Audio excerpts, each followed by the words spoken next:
is my favourite story, I think, in showbiz this year. The Justin Baldoni war with Blake Lively, which seems to me, initially I felt quite sorry for Blake Lively. Hollywood's perfect couple, Blake Lively and Ryan Reynolds, America's sweethearts, the internet's favorite pranksters, relationship goals personified. Or so we thought. What if everything you believed about this power couple was manufactured, scripted, and approved by a team of PR specialists? What if their entire public image was nothing more than an elaborate illusion designed to hide something much darker beneath? Recently, Piers Morgan dropped a bombshell expose that has sent shockwaves through Hollywood, revealing what he calls a PR hallucination behind Blake and Ryan's picture-perfect image. And if even half of what he's alleging is true, then I've been reading all the messages between them all, and which he's been putting out, obviously, and it just seems like a pair of absolute weapons-grade narcissists. We're witnessing the collapse of one of the most carefully constructed celebrity facades in modern entertainment. Let's start with the foundation of their empire. Those viral social media exchanges. You know the ones? Ryan forgetting Blake's birthday, Blake cropping Ryan out of photos, those seemingly off-the-cuff zingers that flood your timeline every few months. According to Morgan's sources, none of it is spontaneous, none of it is real. These perfect moments of marital humor aren't just planned, they're professionally written. Morgan revealed that the couple employs comedy writers who craft multiple drafts of their spontaneous posts with a 48-hour approval process before anything goes live. That's right. Those quirky birthday wishes and playful jabs are about as authentic as a reality TV confession.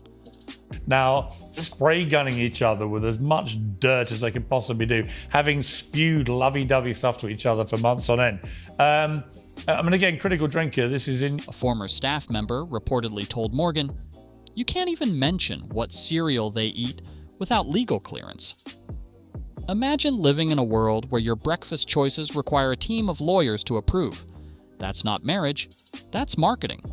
But perhaps the most damning revelation concerns the very beginning of their relationship. For years, Blake and Ryan have maintained they began dating only after Ryan split from Scarlett Johansson in December 2010. It's a clean, respectful timeline that conveniently avoids any suggestion of overlap or impropriety. Except, according to Morgan's investigation, the math simply doesn't add up. Filming for Green Lantern ran from March to August 2010, a full 4 months before Ryan's official separation from Scarlett, and crew members from the set paint a very different picture from the sanitized version we've been fed. Amid the ongoing legal battle between Justin Baldoni and Blake Lively, an interview recorded prior to the lawsuits has been released where Baldoni alludes to having a difficult year. Multiple sources described Blake and Ryan disappearing between takes, returning with what one production assistant called that unmistakable glow.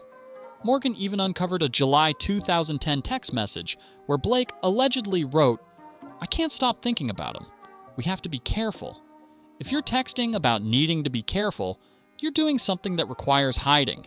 Even more telling, Morgan claims Blake's team paid to have wrap party photos removed from circulation, not just deleted from social media, but legally scrubbed from existence through financial payouts and legal threats. That's not protecting privacy, that's rewriting history. The It Ends With Us production. Nightmare. Fast forward to the present controversy, Blake's role in the film adaptation of It Ends With Us, alongside director and co-star Justin Baldoni. What should have been a straightforward production became, according to multiple sources, a power struggle of epic proportions. Despite being hired as an actress, Blake allegedly attempted to control every aspect of the production, from camera angles to lighting, from wardrobe choices. Did Ryan Reynolds ditch Blake Lively at the premiere of Another Simple Favor to save his own career? To how other actors delivered their lines. She wasn't suggesting ideas, she was issuing demands, despite having no director credit or production control. When Baldoni attempted to maintain his creative vision, Blake reportedly stormed off set. Within minutes, studio executives were calling Justin, questioning his decisions. That's the level of influence we're dealing with. One phone call from Blake, and suddenly the actual director's judgment was being second-guessed by the studio. Perhaps most disturbing were the parallel chains of communication Blake allegedly established, holding separate meetings with the editor, cinematographer, and department heads in her trailer while refusing to attend team meetings if Justin was present. A production assistant claimed Blake would arrive with pages of notes not just for her character, but for everyone's sabotage campaign. While Blake was allegedly attempting to hijack the production from within, Ryan was reportedly running interference from the outside. Despite having zero official involvement with It Ends With Us, not as a producer, writer, or even a consultant, Morgan claims Ryan was making calls to studio executives, planting seeds of doubt about Baldoni's directorial abilities. One executive allegedly admitted it felt like Ryan was fishing for problems where none existed, actively seeking reasons to undermine Baldoni rather than responding to legitimate concerns. The coincidences became impossible to ignore. A writing project already fast-tracked for Baldoni suddenly lost funding without explanation, shortly after Ryan had an unrelated meeting at the same studio. Morgan exposed text messages where Ryan allegedly told Blake, Colonel Kurtz, who trolled Blake at the premiere. Speaking of the premiere, we're going to talk about this red carpet. Why wasn't Ryan Reynolds there? Marcus will be watching dailies more closely. This Justin problem will sort itself out. This Justin problem? Like he's an inconvenience to be eliminated rather than a professional colleague working on the same creative project? The language alone speaks volumes about the couple's alleged approach to anyone who challenges their control. Perhaps the most glaring hypocrisy in this entire saga revolves around Blake's treatment of male co-stars. While she's currently suing Baldoni over allegedly improvising scenes she didn't approve of, Blake herself has openly bragged about doing exactly that to another actor. In a 2018 interview about A Simple Favor, Blake proudly admitted to improvising a scene where she grabs Henry Golding's crotch without warning.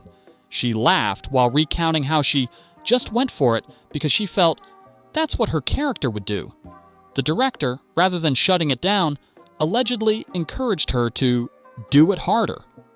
They're done, and it's no wonder everyone avoided them like the plague. TMZ just dropped a bomb on Blake Lively.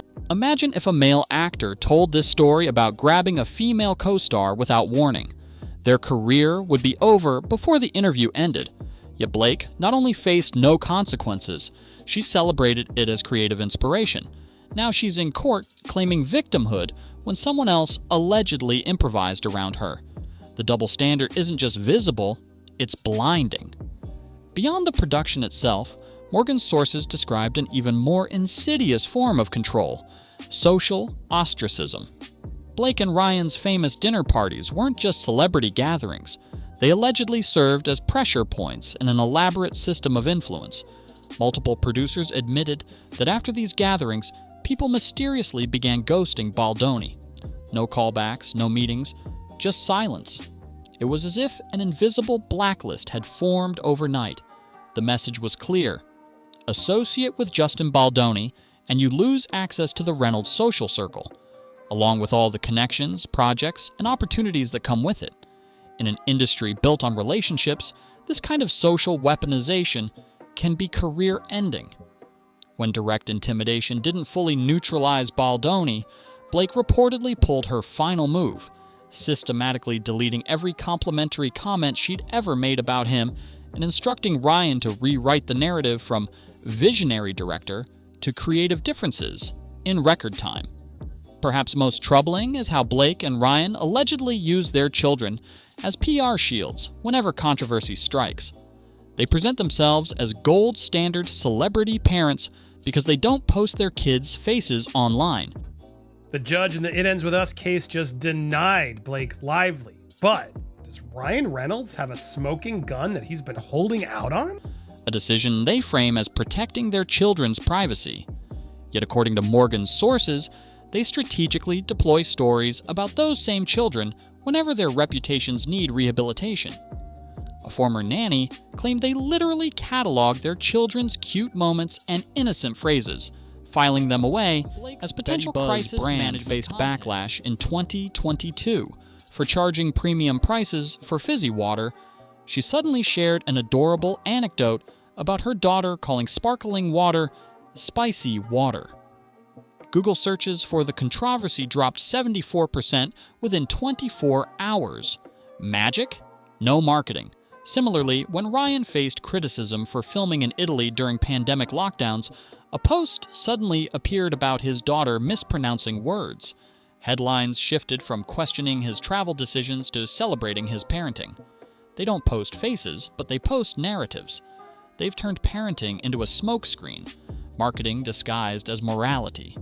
As pressure mounted from the Baldoni lawsuit, Blake made a desperate attempt at image repair that backfired spectacularly.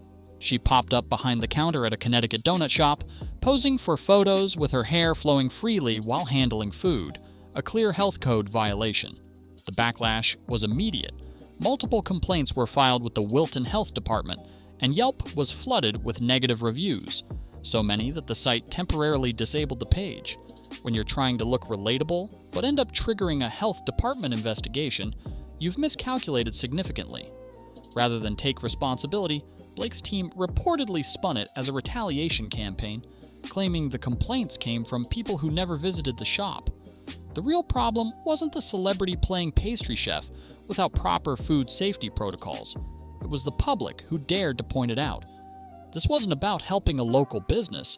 It was a transparent attempt to craft a cutesy Instagram moment to distract from damaging headlines. She tried to serve soft and sweet, but ended up getting deep fried by public opinion instead. When you step back and examine the full picture, the timeline lies. Oh man, Blake Lively just got denied. Pretty rough. I didn't see that coming. I got to be honest. Just to recap before we get to the judge's verdict to explain what happened here, she requested more time. The career sabotage, using children as cover stories, the fake feminist rage coupled with casual sexual double standards, what emerges isn't America's most relatable couple. It's a portrait of two brand-obsessed individuals who reportedly treat public image like a chess game and everyone around them like disposable pawns. Even Piers Morgan, not exactly known for subtlety, concluded with a brutal truth. This isn't authenticity, it's performance. And now the mask is slipping.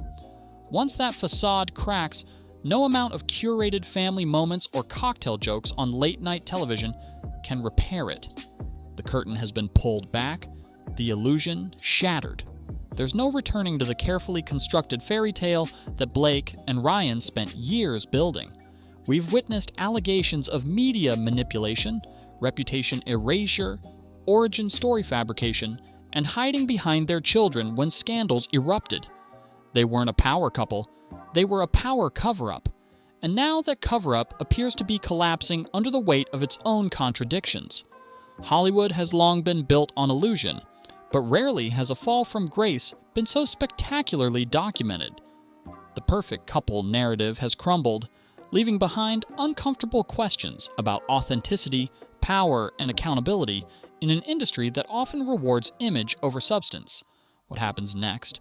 Will the industry continue enabling this behavior, or will there finally be consequences for those who treat careers and reputations as collateral damage in their quest for control? One thing is certain, the public is watching, and this time, they're seeing past the filter.